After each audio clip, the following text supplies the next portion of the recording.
আসসালামু আলাইকুম সম্মানিত দর্শক মন্ডলী, এখানে দেখতে পাচ্ছেন ইন্ডিয়ান বিএসএফ এর সাথে বাংলাদেশি কিছু ভাইদের হয়তো সমস্যা সৃষ্টি হচ্ছে, কিন্তু ইন্ডিয়ান যে বিএসএফ আছে ওরা সচরাচরই দেখা যাচ্ছে যে বাংলাদেশের উপর হায়নার মতো আক্রমণ করে আর কি।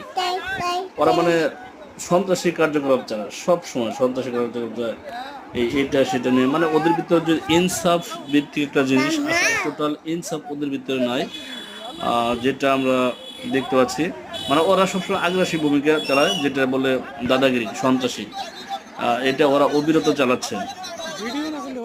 কিন্তু আমরাও তো মানুষ, রক্তে মাংসে গড়া মানুষ, বাংলাদেশি ভাইয়েরা কত আর সহ্য করবে।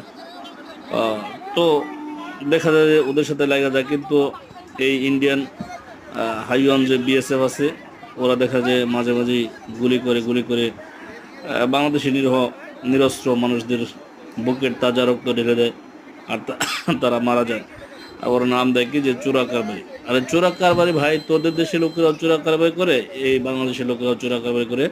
তো দুই দেশের লোকই মিলে চোরা কারবারিটা হয়, আর তোরাও এখানে সহায়তা করিস।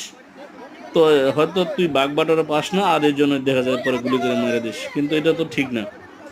কারণ বাঘ বাটোয়ারা পাস না, এটা হচ্ছে তোদের দেশে তোদের ভিতরের সমস্যা।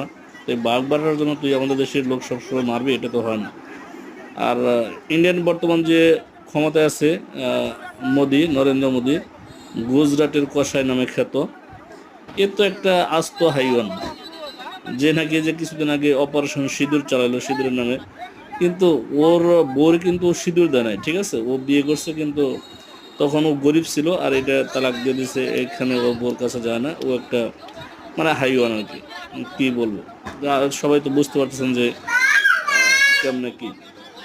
তো ও চালায় অপারেশন সিঁদুর, মানে বোনদের সিঁদুর, মাদের সিঁদুর রক্ষা করবে। ওর নিজের বউয়ের সিঁদুর রক্ষা করে না, আর ও চায় সিঁদুর রক্ষা করতে আর কি।